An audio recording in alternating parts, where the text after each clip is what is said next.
본 방송에서 제공하는 투자 정보는 투자 판단에 대한 조언입니다. 방송에서 제공하는 주식의 가치, 가격 상승 및 가격 하락에 대해서는 방송사에서 보장하지 않습니다.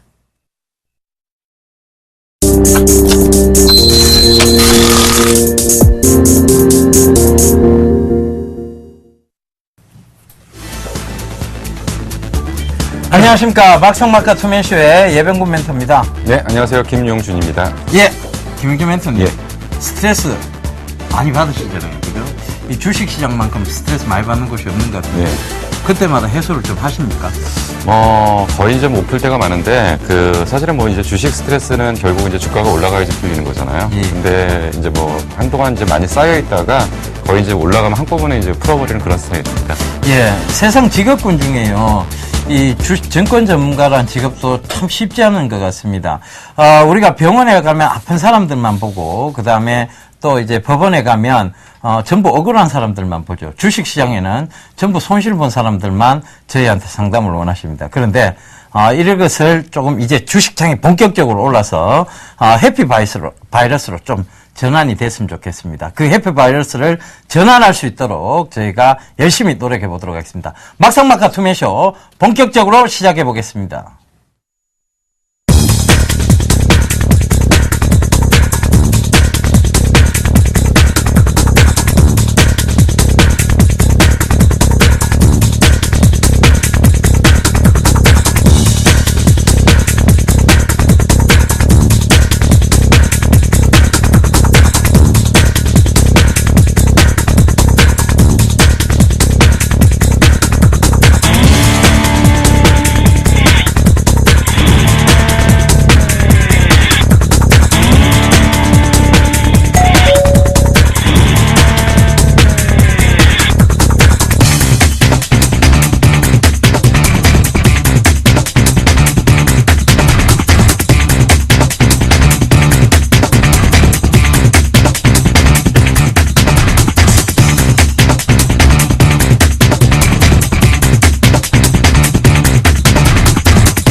예, 우리 증시 화제 1분 간추린 뉴스를 좀 보고 왔는데요. 제일 좀 두드러진 것이 바로 삼성전자의 2분기 어닝 쇼크에 대한 부분이었습니다. 영업이익이 8조 원이 붕괴가 됐는데요. 오히려 삼성전자는 이미 선반영이 좀 나왔다는 것으로 해석이 되고 있는 것 같습니다. 자, 이런 부분에 대해서 오늘 김용준 멘토님하고 솔직 담백한 얘기 나눠보도록 하겠습니다. 자, 영업이익이 8조 원이 붕괴가 됐습니다. 네. 그런데 이게 이제 앞으로 여기서 계속 이제 8조 원이 붕괴해서 더 밑으로 떨어지냐 아니면 이제 바닥을 찍고 올라오느냐에 대한 부분인 것 같은데요. 멘토님 얘기해 주시죠. 내용을 좀 봐야 될 것 같아요. 내용을 좀 봐야 되는데, 이제 삼성전자가 이제 8조 원이 붕괴된 거는 이제 두 가지 측면에서 이제 문제 제기를 할 수가 있습니다. 첫 번째로 이제 환율 하락에 따라서 가격 경쟁력이 상실되다 보니까 일단 판매 대수가 좀 줄어들었던 게 하나의 요인이었고요. 또 한 가지는 얘네들이 이제 보통 재고떨이를 한번 하죠. 삼성전자 같은 경우에는 보통 이제 스마트폰을 어떤 주력폰을 만들어내는 것이 아니라 그냥 쫙 뿌려놓습니다. 쫙 뿌려놓고서 그 중에서 선택을 하게 만들어 버리는데요. 그런 것들에 대한 마지막 재고 처리를 위해서 일회성 비용들이 좀 나갔다. 뭐 그래서 영업이익 측면에서는 뭐 이번에 7조 2천억 원 이제 어닝 쇼크 수준이고 아마 실적 기준으로는 거의 뭐 최저점을 찍었다라고 일단 볼 수가 있는데 저는 거기에다 문제 제기를 하고 싶은 게 사실 그거예요. 뭐냐면 8조 원이 붕괴됐다, 7조 2천억을 찍었다가 문제가 아니고 블루오션이 레드오션 됐다. 결국 이제 앞으로는 계속적으로 이쪽의 볼륨을 키울 수가 없다. 이게 문제인 거죠. 그래서 치열한 경쟁 속에서 이제 그 안에서 쪼개먹는 장사를 해야 되는 상황들. 그러니까 시장이 커지는 게 아니라 존재하는 시장 내부에서 시장을 쪼개먹어야 되는 레드오션화되는 이 부분에서 삼성전자는 더 이상 스마트폰만 믿고서 어떤 그 기업을 경영하기는 좀 어렵다. 뭐 이미 아마 경영진들도 위기의식을 느꼈을 겁니다. 뭐 그런 측면에서, 뭐 3분기에 낮은다, 4분기에 낮은다에 큰 의미는 두지 않습니다. 예. 일단 스마트폰의 어떤 성장성 둔화, 이런 얘기들이 지금 많이 나오고 있는데요. 과연 스마트폰이 진화를 이제 멈춘 것일까요? 일단은, 스마트폰의 디자인적인 측면을 고려해 본다면 크게 여기서 이제 진화할 단계가 이제 끝까지 왔다라고 보여지는 게 첫 번째 이유인 것 같습니다. 그 다음 두 번째가 이제 앱이라든가 소프트웨어 쪽, 그리고 또 하나는 이제 디스플레이 쪽, 그리고 또 하나는 이제 사물 인터넷 관련이죠. 그러니까 여러 가지를 연동해서 볼 수 있는 이런 시장으로의 확대는 어느 정도 예상해 볼 수 있습니다만 결과적으로 디자인적인 측면, 여기서의 어떤 진화는 조금 힘들지 않겠느냐는 시장의 의견들이 좀 많은 것 같습니다. 그래서, 그런 부분들을 이제 우리가 조금 체크를 해본다면, 결과적으로 향후 앞으로, 주도 업종이 될 쪽은 조금, 그런 측면에서 좀 바라보셔야 될 것 같은 그런 생각이 좀 듭니다. 오늘 장은 일단은 하루 종일 하락장이었습니다. 사실 하락 쪽에 놔두고 있다가 즉 막판에 이제 들어 올렸죠. 이 이유는 뭐 여러 가지가 있겠습니다만은 김용준 멘토님 계속해서 지금 시장에 어떤 힘은 있는 것 같아요. 일단은 장 막판만 되면 조금 낙폭을 회복하거나 아니면 들어 올리는 그런 네. 장인데요. 이런 장 뭐 어떻게 봐야 될 것 같습니까, 저희가? 그러니까 뭐 질문의 정확한 핵심을 모르겠어요. 그러니까 예. 지금 어떤 거를 물어보고 싶어서. 이게 진짜 시장에 힘이 있는 건지 예. 아니면 이 수급적 요인이 그러니까 이제 예. 의도적으로 밀었다가 막판에 땡겨서 예. 물량 걷어가고 그러는 게 아니냐. 예. 그래서 이제 상승을 위한 준비를 하는 게 아니냐. 뭐 예, 이런 그런- 얘기. 예. 뭐 저는 사실은 지금 그거보다는 이런 쪽에서 좀 보고 싶어요. 그러니까 목요일날 금통위, 그러니까 사실 이제 우리나라에서 이제 금통위는 거의 의미가 없는데요. 요번에 이제 목요일 날은 금통위가 굉장히 중요할 것 같아요. 왜 그러냐면 지금 환율이 1,000원이 이제 깨질 거냐 말 거냐라고 한다면 지금 우리나라에서 쓸 수 있는 유일한 정책은 금리 인하밖에 없어요. 금리 인하라는 것은 결국 환율을 반대 방향으로 꺾어줄 수가 있는데 경제의 기본 구조를 틀지 못하는 상태에서 그러니까 금융 정책만 갖고서 환율의 기본 방향을 돌려놓을 수 있냐라고 한다면 뭐 그거는 부정적인 건데 사실은 오래전에 좀 이미 금리 인하를 했어야죠. 한 6개월, 7개월 전 정례 이미 금리 인하를 해서 최소한 이제 일본의 유동성 살포 그리고 유럽의 유동성 살포 이런 것들에 대응할 수 있는 전략들이 좀 필요했었는데 지금 분명히 실기는 했습니다. 그렇지만 저는 지금 현재 어떤 장의 방향들이 뭐 때문에 그러냐면 목요일날 금통위에 대한 기대감이 분명히 있다. 이번에는 기량은 못 넘어간다. 이게 이제 거의 중론입니다. 그래서 뭐 10명 중에 9명은 금리 동결을 예상을 하고 1명 정도는 인하 쪽으로 방향을 놓고 본다고 하는 것 같은데 서서히 이제 금리 인하에 대한 어떤 얘기들에 대한 기대감. 만약에 이 정도가 나온다면은 시장에서는 단기적인 재료가 좀 될 가능성이 있다. 그래서 뭐 이게 추세적으로 강하게 상승하기 위한 힘을 가졌다기보다는 뭐 단기 어떤 이벤트에 대한 어떤 기대감들이 좀 반영되고 있는 것이 아니냐. 뭐 이렇게 생각이 듭니다. 예, 코스피가 좀 변동성 장세가 좀 이어지고 있습니다. 이것은 결과적으로 어닝 쇼크냐, 어닝 서프라이즈냐에 대한 부분이었고, 어닝 쇼크 쪽에 가까운 실적들이 많다 보니까 선반영이 좀 나왔죠. 그래서 선반영이 나오고 난 다음에 이제 바닥론이 좀 대두가 되고 있는 상황입니다. 이 바닥론이 대두가 되고 있는 상황에서 또 하나의 이제 최경환 2기 경제팀이 출범, 거의 이제 뭐 청문회를 오늘 하는 모습들 보았는데요. 결과적으로 그 출범이 되면서 어떤 경제 부양에 대한, 경기 부양에 대한 어떤 호재거리도 나오지 않겠느냐에 대한 기대감까지 조금 서려 있는 듯 합니다. 그래서 일단은 조금 더 간다라고는 봐야 되는데 그 가는 시기가 결과적으로 가더라도 그냥은 보내지 않는 그냥 참 굉장히 껄끄러운 그런 장을 연출할 가능성이 높다는 점이 제 사견입니다. 그래서 변동성 랠리라고 하죠. 이런 것을 결과적으로 많이 흔들면서 가는 건데요. 그런 쪽에 어떤 가닥을 좀 잡아가야 될 것 같고요. 코스닥은 제가 계속 강조드렸습니다. 524 정확하게 저점 찍고 지금 553포인트까지 순항 랠리에 대한 부분들을 말씀드렸는데요. 순항 랠리 왔고 그다음에 이제 573까지의 어떤 변동성 랠리를 또 한번 기대해 볼 수는 있습니다. 그런데 변동성 랠리다 보니까 여러분을 부지 흔들어 제낄 거예요. 그 개인들의 심리를 흔들어 제끼는데 결과적으로 이런 심리를 흔드는 구간에서 흔들려 줘야 되느냐에 대한 부분입니다. 저는 흔들리시면 안 된다라고 보고 있는 입장이고 그래서 그런 부분들 제가 계속 강조드렸습니다. 좋은 종목은 지고 가시라. 오늘 금일 보면 MDS테크라든가 오일솔루션이라든가 통신 그리고 앞으로 사물 인터넷 시장에 관련된 이런 여러 가지 S넷 그리고 효성 ITX까지 전부 다 좀 사물 인터넷 관련으로 많이 올랐어요. 결과적으로는 이 2014년도에 가장 큰 화두죠. 이 사물 인터넷 시장이 본격적으로 또 랠리를 한번 보여줄 것 같은 그런 부분을 지금 감지를 좀 할 수 있었습니다. 자, 이게 최경환 경제팀이 이제 2기 경제팀이라고 하는데 이게 출범이 됐습니다. 큰 변동이 있겠습니까만은 증시에서 좀 기대해 봐야 될 사항은 없을까요? 결론적으로 봐서는 없을 것 같습니다. 예. 예, 짧게 답변을 주셨습니다. 이 최경환 2기 경제팀에 대한 글쎄요, 이제, 벤처 캐피탈이라고 하는, 그러니까 이제, 그런 부분들, 이제 경기 부양에 대한 부분들, 그 다음에 건설주가 좀 제일 크게 영향을 받는 것 같습니다. 지금 건설주들이 보니까 대다수 이제, DTI 규제 완화라든가, 부동산 정책 규제에 대한 부분들이 완화될 가능성이 높다. 그런 얘기들이 지금 많이 나오면서 시장에 대해서 건설주의, 업황 호재, 아니냐는 시각들이 많은 것 같습니다. 금일 건설주들에 대한 흐름까지도 잠깐 짧게 살펴봤는데요. 그러면 이제 오늘장 특징주 살펴보면서 이 건설주에 대한 얘기도 나눠봐야 될 것 같습니다. 자, 오늘 특징주 살펴보겠습니다. 화면으로 보시죠. 예, 첫 번째 종목은 알리버입니다. 예. 알리버. 그죠? 예. 이 아이리버가, SK텔레콤에 피인수된 그런 부분들. 그리고 SK텔레콤이 지분을 확보를 좀 많이 했어요. 그러면서, 지금 바로 자회사죠. MP맷닷컴을 흡수 합병한다. 이런 얘기까지 나오면서 금일도 강한 상승세, 즉, 가격 제한폭까지 올랐습니다. 자, 아이리버, 올라도 이렇게까지 오를 수 있나요?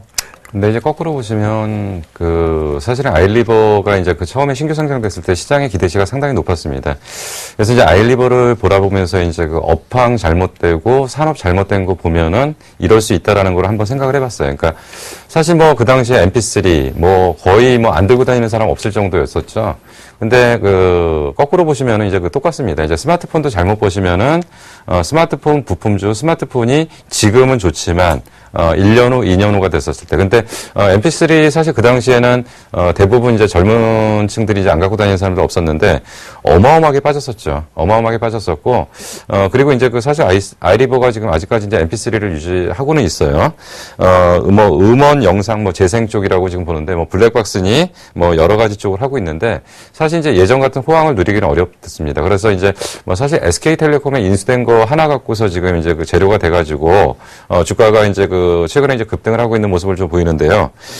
기본적으로 회사의 틀이 바뀔 것 같지는 않습니다. 지금 단지 이제 요번에 이제 1사분기에 실적이 좀 턴을 해가지고 실적이 턴한 거에다가 SK에서 인수한 거 그리고 이제 일부 흡수합병하는 거 이런 것들이 종합적으로 반영돼서 나타나는 건데 결국 이제 큰 맥락에서는 업황에 대한 어떤 최고의 호황기는 지나갔고요. 이제는 재료에 의해서 이제 수급에 의해서 일시적으로 강하게 당기는 상황이긴 하지만 펀더멘털의 근본적인 변화가 생기기는 어렵다. 그렇다면은 단기 이벤트성, 단기 이벤트로 끝날 가능성이 상당히 크고요. 역시 거꾸로 봤을 때는 이 시세에 놓치시는 분들은 결국은 다시는 또 팔기 어려운 가격대까지 지금 형성을 하고 있다. 그래서 이제 다소 경고성의 어떤 메시지를 좀 전달해드리기 위해서 오늘 아이리버를 좀 얘기를 좀 하고 싶었습니다. 예, 아이리버가 지금 주가가 가도 넘어가고 있습니다. 그러다 보니까 개인 투자자분들이 추격을 하는 경우도 많은 것 같은데요. 경고성 메시지 정말 잘 전달해 주셨습니다. 추격 매수 옳지 않습니다. 결과적으로는 그렇게 튼튼한 종목군에서 뭔가 추격을 할 만큼 강한 호재라고 보여질 수는 있으나 결과적으로는 이것이 시장의 해석에 따라서 다시 한번 큰 조정이 들어올 수도 있음을 여러분들께서 좀 감지를 하셔야 될 것 같습니다. 일단은 이격이 너무 많이 벌어졌어요. 그렇다 보면 이 이격을 좁히러 들어오는 구간이 생깁니다. 그런 구간에서 잘못 들어가시게 되면 결과적으로 손실이 크게 나겠죠. 그러면 올라오더라도 제대로 수익 못 보고 털어냅니다. 그럼 결국은 수익 조금 보실 거면 굳이 이런 위험한 종목군에서 수익 보려고 들어가시는 그런 행위는 근절하시는 게 맞다는 얘기입니다. 그 점 꼭 좀 참고해 보셨으면 좋겠습니다. 자, 두 번째 특징 종목 살펴보고 가도록 하겠습니다. 예, 현대건설입니다. 건설주 얘기 지금 나왔는데요. 자, 이게 DTI 규제 완화, 그 다음에 2기, 최경환 행정부의 어떤, 이런 경기 부양책에 대한 기대감, 그리고, 정부에서 부동산 정책에 대한 규제를 완화하겠다는, 강한 의지들, 이런 것들이 복합적으로, 결합이 되면서, 그리고 특히 현대건설 같은 경우는 해외 수주가 계속 늘고 있다는 점도 부각이 되면서 최근 들어 주가가 굉장히 강한 흐름, 각도를 세워가면서 올라오고 있다는 것이 그 특징이라고 할 수 있겠습니다. 자, 현대건설, 예. 지금 조금 이제 조정 들어오는 구간에서 매수해야 되는 게 맞나요? 아니면 지금 매수하기는 좀 무리인가요? 예. 이제 이 건설주를 좀 어떻게 바라봐야 되냐, 이게 사실은 동전의 양면 같고 칼날 같은데요. 지금 현재 그동안 그렇게 안 좋다고 했던 게 또 건설주입니다. 그러니까 얼마 전까지만 해도 GS건설 문제가 됐고, 그리고 해외 수주의 문제가 좀 됐고, 근데 이제 갑자기 이제 분위기가 이제 급반전이 되면서 이제 올라오니까 이제 약간 이제 투자하시는 분들은 당황스러울 수도 있는데요. 먼저 이제 이렇게 보시는 게 맞을 것 같아요. 근본적으로 큰 틀에서는 건설업 전체에 대해서 최악은 지났다. 근데 건설업을 갖다가 무슨 정부의 어떤 정부 정책의 변화 아니면 부양책 이런 걸 갖고 올라온다. 이거 갖고 못 갑니다. 그러면 결국 건설주가 올라오는 진짜의 핵심은 뭐냐? 건설주는 예전에는 내수주라고 분류를 했죠. 그래서 이제 국내 경기하고 맞물렸고 부동산 경기하고 맞물렸고 이렇게 봤었는데 지금은 이제 건설주를 갖다가 어떻게 보셔야 되냐면 수출 관련주로 보시면 됩니다. 그래서 해외 수주의 양, 해외 수주의 질, 이런 거를 가지고서 이제 평가를 할 수가 있는 거고요. 그런 측면에서 지금 사실 이제 대우건설 같은 경우 이제 아프리카 쪽을 집중적으로 공략을 하고 있고요. 현대건설 같은 경우에도 이제 베네수엘라, 아랍, 이런 쪽에서 이제 연간 기준으로 22조 원 정도 수주 가능하다고 얘기를 하는 거고. 제가 이제 연초부터 계속 말씀드렸던 게 뭐냐면 건설주에 대해서는 아마도 올해 최고의 어떤 수주량이 나올 것 같다. 그래서 이제 수주량 기준으로는 2011년도 이후 최고일 것 같고, 질적인 면에서도 상당히 좋아졌을 것 같다. 그런 측면에서 오히려 이제 GS건설인 이런 것들이 최악의 어떤, 실적을 털어내기 위해서 의도적으로 좀, 실적을 털어냈던 걸로 일단 판단이 되고요. 그렇다고 한다면 중장기적인 관점에서는 이제는 건설주는 조금 좀 긍정적인 평가를 할 수 있는 시점은 됐는데, 또 이제 상반기에 수주가 거의 마무리가 됐었다고 일단 볼 수가 있고요. 수주는 보통 이제 또 9월달 정도에 또 집중되는 흐름들을 좀 보인다고 한다면, 단기적인 관점에서는 좀 조정폭이 제법 나오지 않을까 좀 생각이 듭니다. 그래서 서둘러야 될 이유 하나도 없고요. 그리고 이제 다시금 수주 모멘텀이 형성되는 9월 정도가 아마 투자가 적기가 아닌가 생각이 들고요. 오히려 보유하신 분들 같은 경우는 차익 실현 관점에서 좀 접근을 하시는 게 맞지 않나. 꺾이는 걸 보고 팔아야 된다라고 하는 건 맞습니다. 대형주들 같은 경우는 철저하게 기술적 분석을 해야 되는 거고, 기술적 지표들을 가지고서 좀 판단을 해야 될 필요가 있는데, 오늘 올라오다가 좀 살짝 밀리다 오늘 위아래로 많이 흔들렸는데 과연 오늘 고점이냐 한 번 더 있냐 정도의 차이가 있을 것 같아요. 한 번 더 살짝 끌어올려서 조금 더 올려놓고서 팔 거냐 아니면 여기부터 꺾일 거냐라는 얘기를 해야 되는데 그런 측면에서는 지금 매수의 관점에서 접근하는 것이 아니라 매도의 관점에서 접근을 하셔야 될 필요가 있지 않은가 생각이 듭니다. 예, 매도의 관점에서 접근하시라는 얘기 전해주셨는데요. 자, 건설주, 최근 좀 많이 올랐습니다. 기술적으로라도 쉬어가는 자리대가 좀 나올 수 있다는 점 체크해 보셨으면 좋겠고요.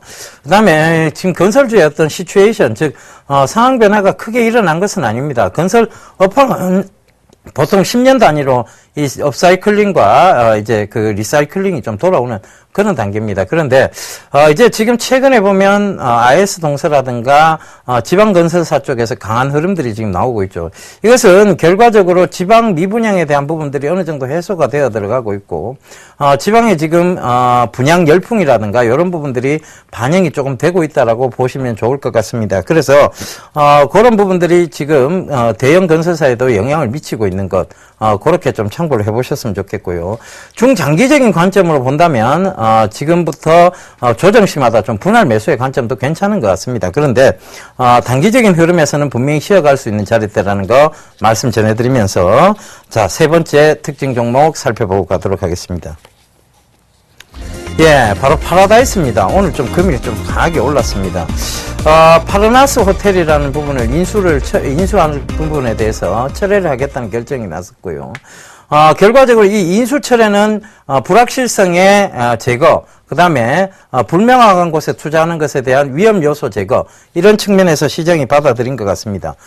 그리고 지금 한류 열풍으로 관광객 수가 좀 증가를 하고 있죠. 근데 분명한 것은 카지노에 출입할 수 있는 관광객 수가 늘어나는 것이 아니라 아이들의 관광객 수가 늘어나고 있다는 것입니다. 아이돌 한류 열풍이에요. 그러니까 그 점 참고해 보신다면 꼭 이 한류 열풍에 대한 관광객 수 증가가 이 카지노 관련주하고 연관이, 즉 외국인 전용 카지노주하고 연관이 되어져서 올라올 것이다라고 생각하는 것은 좀 무리가 있는 것 같습니다.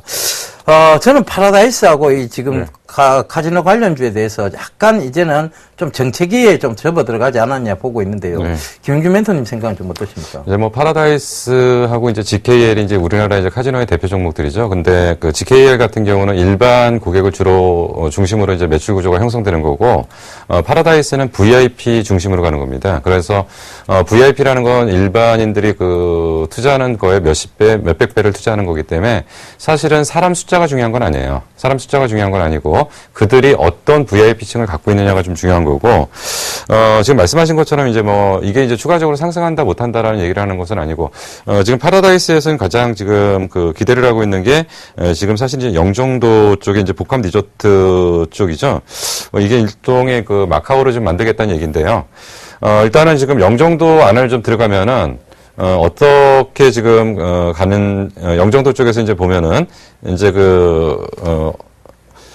어떻게 됐냐면 앞에 이제 국제공항이 있고 뒤쪽으로 이제 영종도 쪽이 있고 중간에 이제 그 공간들이 있고요. 나머지 거의 뻥 뚫려 있어요. 그러니까 사실은 영종도에 지금 파라다이스 하나만 들어가는 게 아니고 니조그룹이라는 데가 이제 그 한 2조 3천억 정도, 파라다이스가 1조 9천억 정도, 그리고 한 군데가 더 이제 투자를 한다라고 지금 하고 있습니다. 그렇기 때문에 사실은 이게 만약에 형성이 된다라고 한다면 그 주가는 좀 상당히 그 재평가될 가능성이 좀 크다라고 일단 볼 수가 있는데, 지금 분명한 것은 그 실적 대비로 저평가는 구간은 아닙니다. 저평가 구간은 아니고요. 그리고 이제 그동안 사실 카지노 쪽 관련해 가지고는 투자에서 굉장히 부정적인 시각들이 많았어요. 왜 그러냐면 지금 이제 사실은 이건 누군가의 피를 밟고서 올라가는 종목들이기 때문에 실적이라는 것이, 그래서 이제 굉장히 이제 부정적인 시각들이 좀 많았는데, 최근에 이제 해외 관광객들 쪽에서의 어떤 매출 구조가 나오면서 시각이 좀 재편됐고요. 뭐 그런 측면에서 파라다이스 쪽은 단기적으로 좀 쉬어가고 박스적으로 쉬어갈 가능성이 있지만 뭐 중장기적으로는 굉장히 안정적으로 갈 가능성이 좀 있다라고 좀 판단이 됩니다.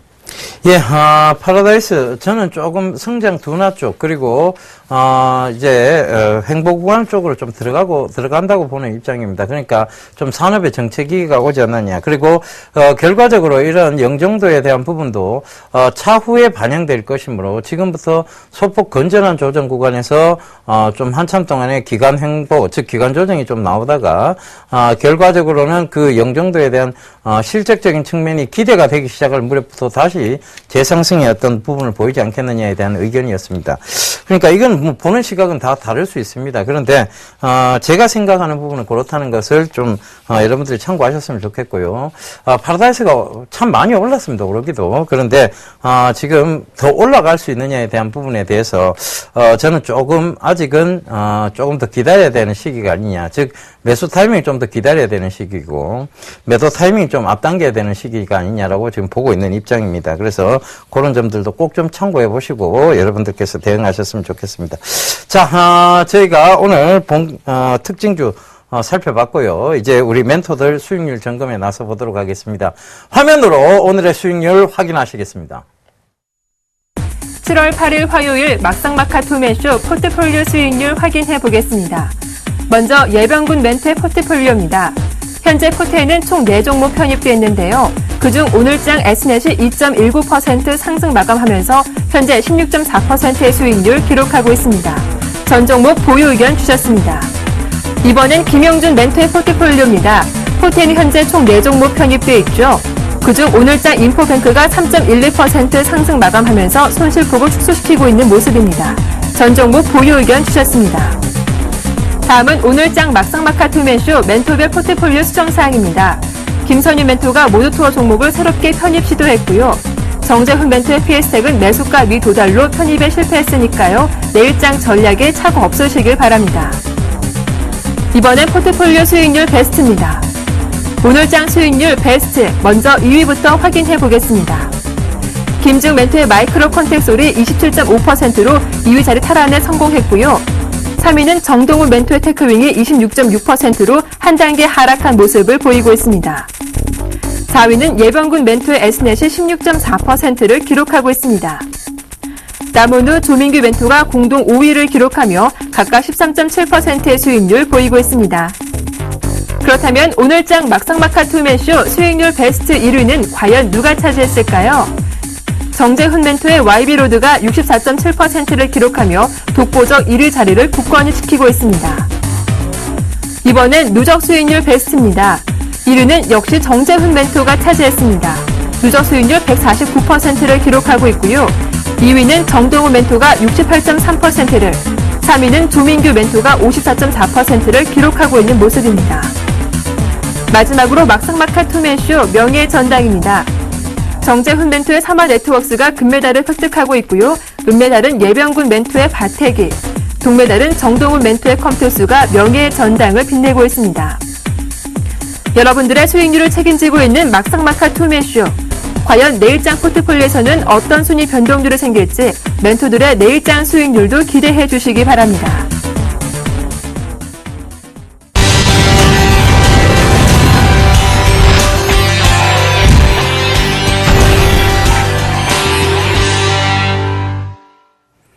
예, 남은우 멘토하고 조민규 멘토가 공동 5위를 차지했네요. 그런데, 사진 속에 같이 들어가 있는 모습을 보니까 너무 비교가 됩니다. 한 사람 크고, 한 사람 작고, 한 사람 하얗고, 한 사람 누렇고, 그죠? 그래서 다시는, 공동 5위 같은 거, 공동 4위 같은 거 하면 안 되겠다는 이런 생각이 좀 듭니다. 그래서, 요거는 그냥 사담이고요. 자, 제가, 말씀드렸던 종목군들 AS 하면서 오늘 시작해 보도록 하겠습니다.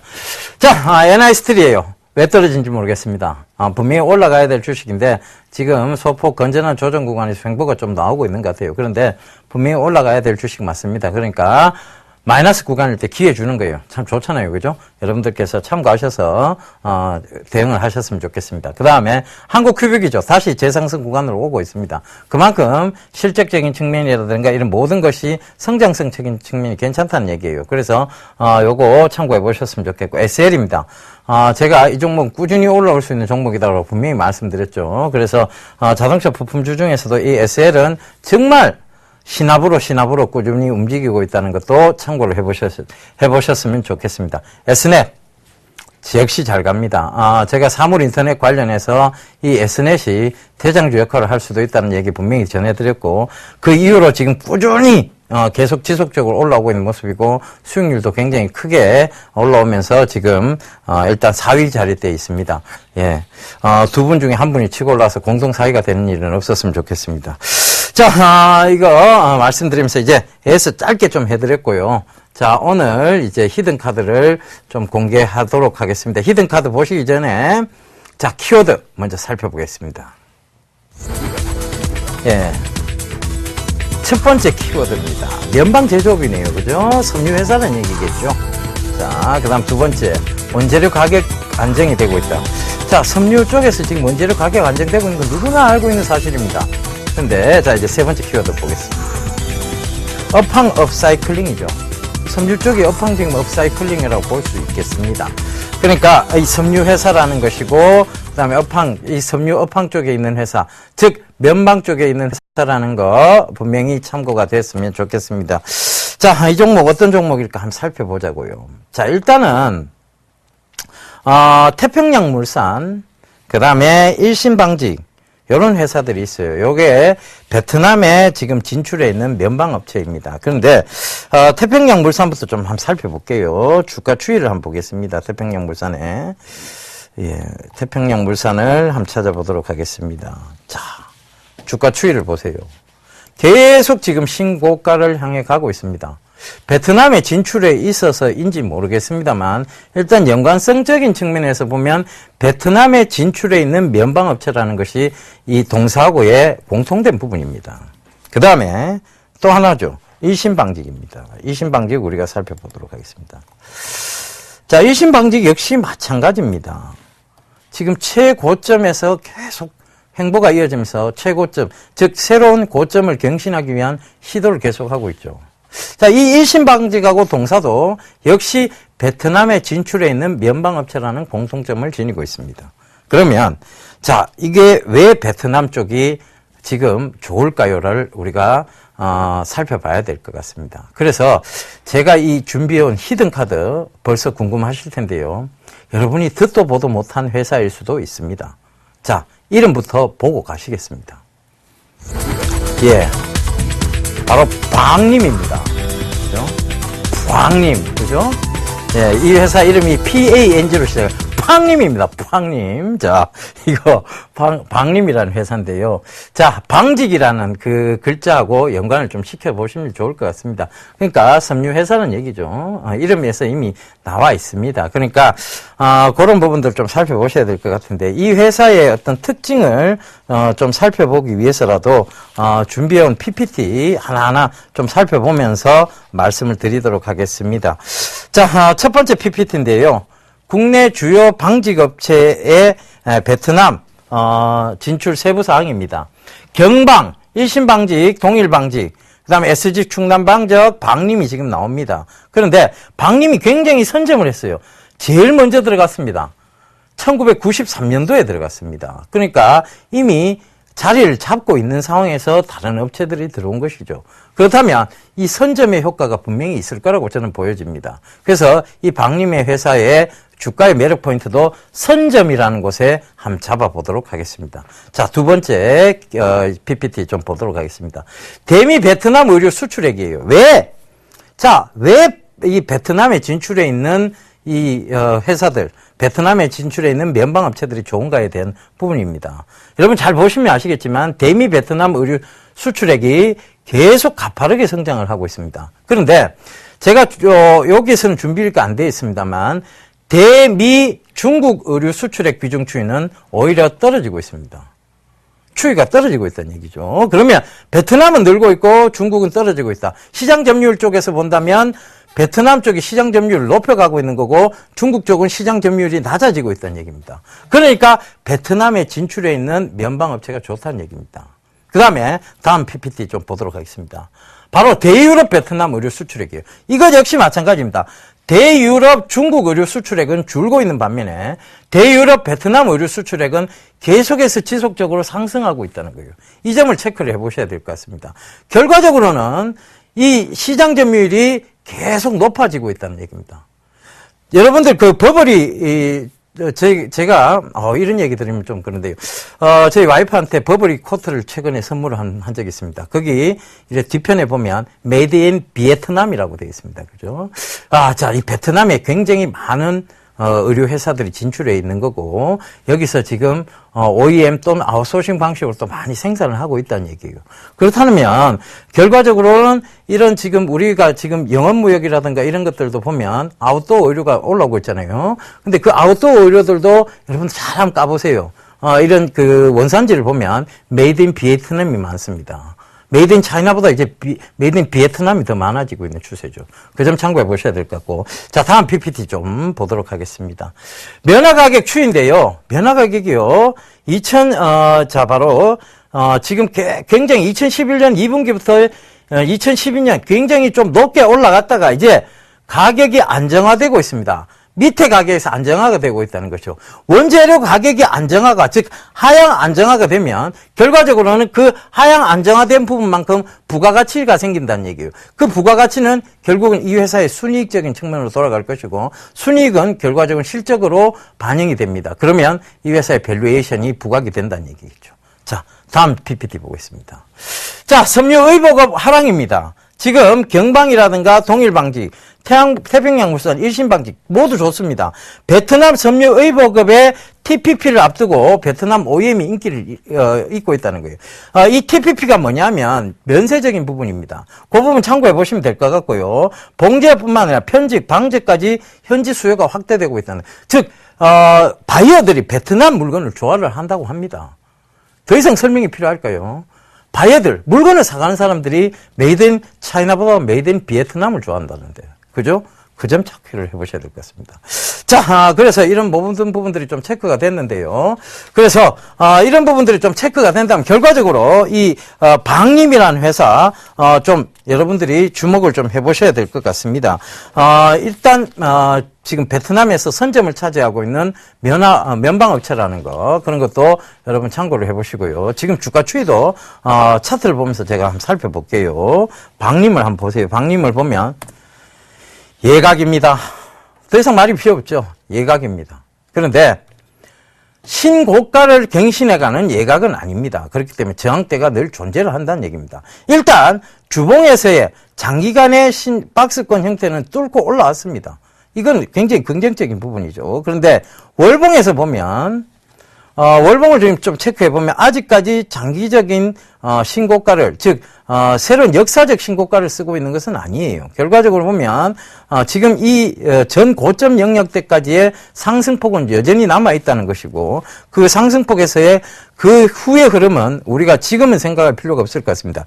지금 일단은 그 전고점 부근대, 월봉에서의 전고점 부근대까지의 상승 부분만 생각해도 만만치 않은 수익률입니다. 그래서 그 부분 참고해 보시면서 대응을 하시면 될 것 같습니다. 일단 가격 전략 바로 잡아드리도록 하겠습니다. 오늘 종가가 18,300원이었습니다. 그런데 살짝 조정 줄 때 들어가도록 하겠습니다. 매수가 18,000원으로 설정을 해놓고요. 목표가는요, 조금 전고점대 영역 여기까지 보겠습니다. 일단은 26,600원이, 전고점대 영역은 26,800원대가 되는데 우리가 뭐 200원 차이에 목숨 걸 필요 없습니다. 그죠? 그래서 26,600원으로 잡아놓고 손절가 16,800원 잡아드릴 테니까 좀 타이트하면서도 조금 폭이 좀 있습니다. 그러니까 그 점 꼭 좀 참고하시면서 손절 목표가 의미는 없습니다. 그리고 매수가에 대한 부분을 꼭 체크를 하시고 여러분들께서 접근해 보셨으면 좋겠습니다. 대유럽 대미 수출이 굉장히 강해지고 있는 베트남에 진출해 있는 회사, 즉 베트남의 자회사, 100% 자회사를 가지고 있죠. 그래서 이 방림 이 회사에 대한 자회사가 지금 실적적인 측면이 굉장히 좋습니다. 지분법 이익 분명히 반영되리라고 보여집니다. 그래서 그런 여러 가지 부분들을 체크해 봐드리면서 오늘 제가 여러분들께 소개시켜드린 히든카드는 방림이었습니다.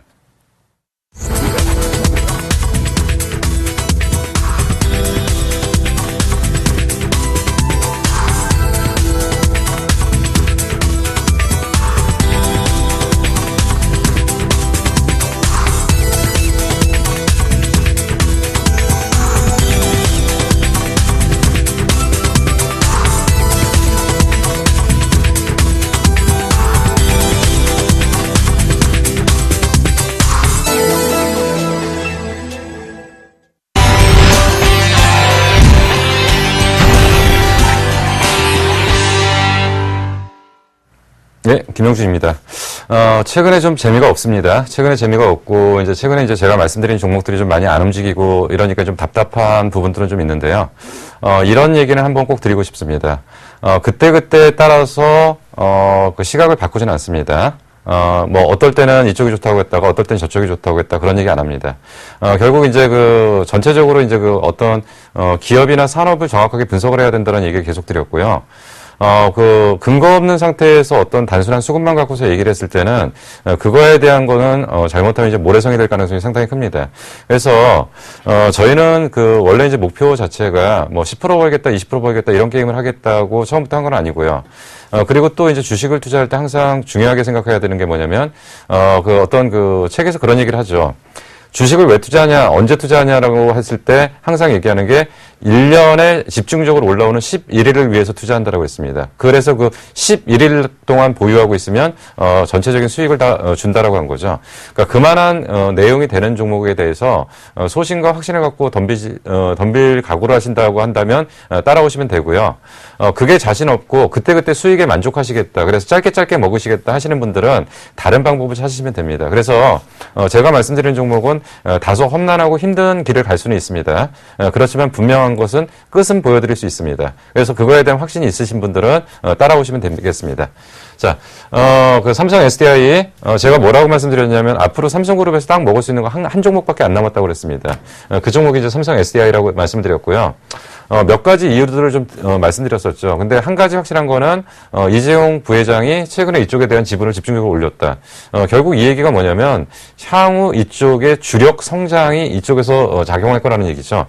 뭐 오늘 그 일부 업체 중에서 이제 뭐 삼성에서 의료 장비 업체 어디 하나 인수한다 뭐 이런 얘기가 나오는데 사실은 삼성이 이렇게 공개적으로 저는 M&A 한 적 한 번도 본 적이 없습니다. 아마도 내일 이제 조회 공시가 뜨면은 그 부정을 할 가능성이 있는데 결국 이제 삼성그룹에서는 지금 이제 그 삼성 SDI 쪽이 아마 주력 기업이 될 가능성이 있고요.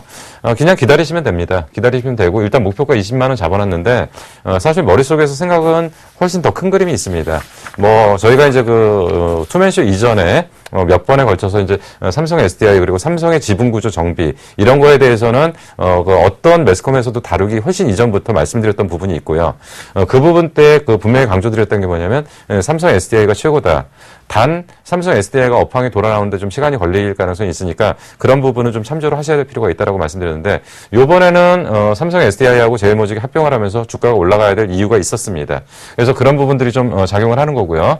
자, 인포뱅크 뭐 계속 말씀드리지만 그 사실은 어떤 플랫폼을 가지고 있는 회사들이 로열티 수입을 받는다든가 이런 거에서 이제 상당히 유리한 부분들은 있고요. 뭐 그런 부분에서 인포뱅크가 오토사라는 거를 갖다가 그러니까 계속 이제 말씀드린 게 오토사라는 단어를 정확하게 이해를 하셔야 된다라고 말씀드렸고요. 그 플랫폼을 가지고 있는 거에 대한 로열티 부가 수입 창출 아니면 소프트웨어의 그 경쟁력 그리고 전체적인 IT를 진두지휘하는 것들 이런 부분들에 대한 어떤 그 전체적인 방향들이 나올 거라고 말씀드렸고요. 뭐 인포뱅크는 적당한 시점에 뺄 겁니다. 왜냐하면 이거는 그 보여드리기 위해서 잠깐 보여드린 거고 아직은 본격적으로 들어갈 때는 아닙니다. 결국 이제 스마트카라는 부분이 실질적으로 나와야 되는 거고 그거는 시간이 좀 걸리는 거니까 살짝 올라오면 정리를 할 겁니다. 뭐 크루셜텍은 뭐 그 3분기 안에 어떤 가시적인 성과가 나온다라고 말씀을 드렸고요. 그거에 대한 부분들을 기억하시고 좀 지켜보시면 될 것 같고요. 뭐 포스코 ICT 같은 경우는 모든 게 가능하다고 그랬죠. 뭐 LED도 가능하고요. 뭐 스마트 그리드도 가능하고 모든 게 가능한 쪽에서 사실은 핵심의 핵심이라고 일단 볼 수가 있는데 뭐 잘 반영이 안 돼요. 근데 이런 것들이 한번 올라오기 시작하면은 좀 무섭게 올라올 가능성이 있습니다. 그래서 포스코 ICT는 항상 뭐라고 말씀드리냐면 고평가 영역에 사서 저평가 영역에 판다. 성장주들은 그렇게 하는 겁니다. 성장주들은 다소 고평가되어 있는 상태에서 시장이 열릴 때 들어갔다가 나중에 실적이 붙어 나오면 주가가 같이 올라오면서 저평가되는 영역에서 판다. 뭐 이렇게 보시면 될 거고요. 종목에 대한 AS는 이 정도로 마치고요. 오늘 준비한 히든카드 설명을 드리도록 하겠습니다. 예, 바닥권 순환매입니다. 제가 지금 계속 강조드리는 부분이죠. 예, 두 번째입니다. 2차 전지 소재 쪽입니다. 2차 전지 소재 쪽이요. 그 하반기 업황 개선 기대감입니다. 자, 이 세 가지 단어를 하나씩 설명을 좀 드리도록 하겠습니다. 자, 지금, 요번에 이제 그 종목별로 봤을 때 그 게임주가 올라오냐, LED가 올라오냐, 어느 쪽이 올라오냐, 이런 얘기를 할 때 제가 항상 말씀드리는 게 뭐냐면 바닥권 순환매가 한 바퀴씩 크게 도는 거라고 볼 수 있다라고 말씀드린 거죠.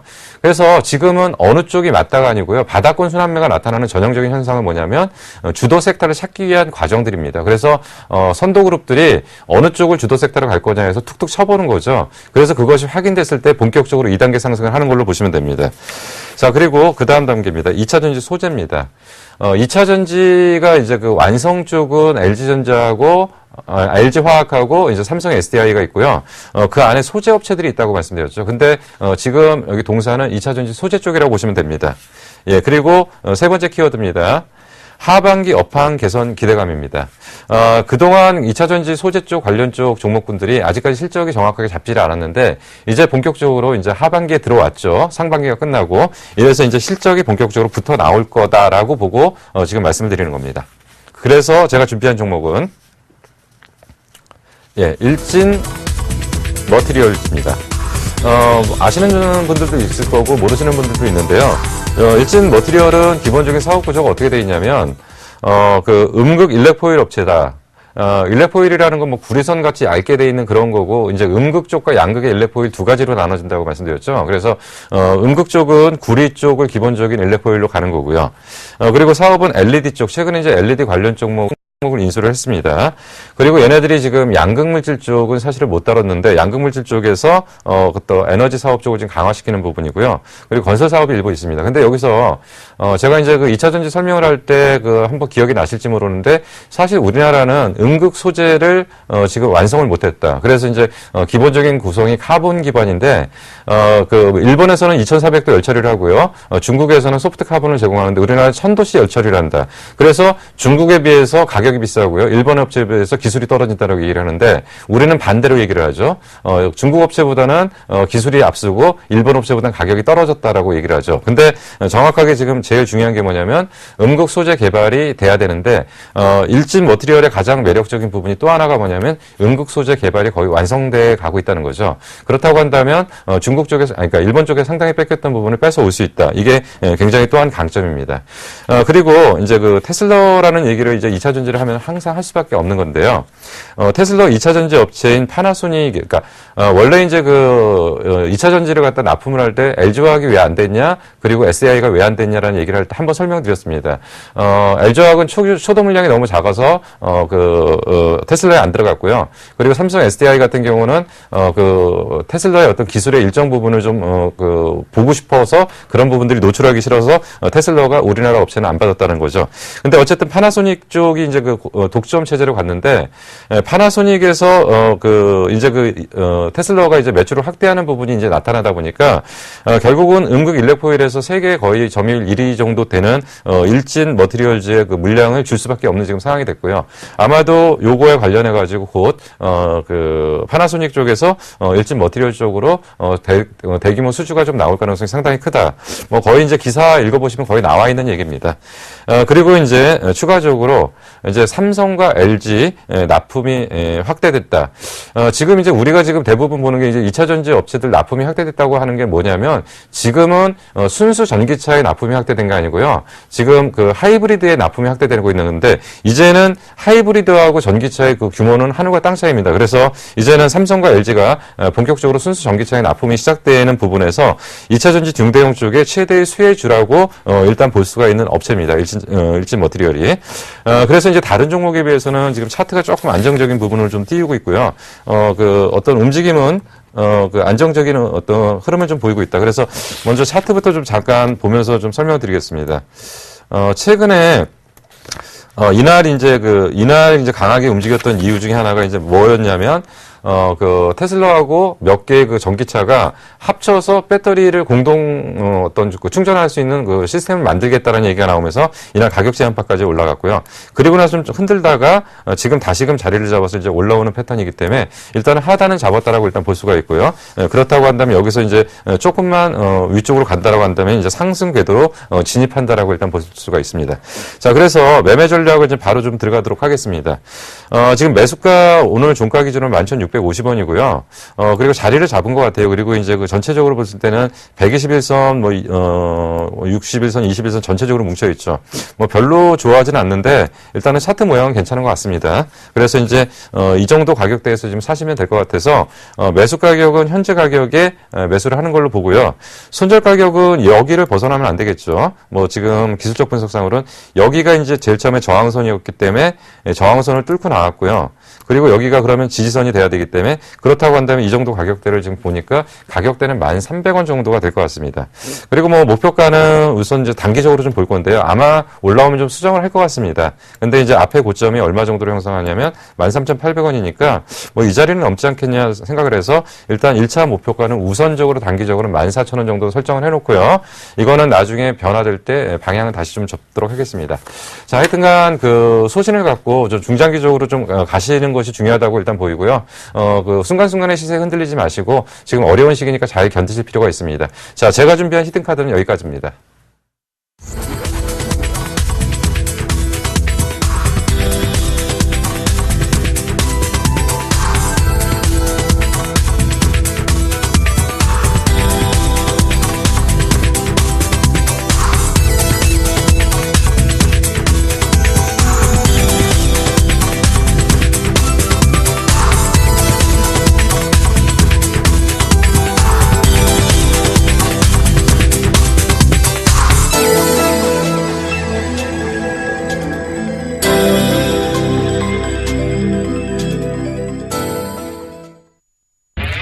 검색창에 샘플러스를 입력하시고 전문가 방송을 클릭하시면 서울경제 특급 전문가들이 여러분의 수익률을 책임집니다.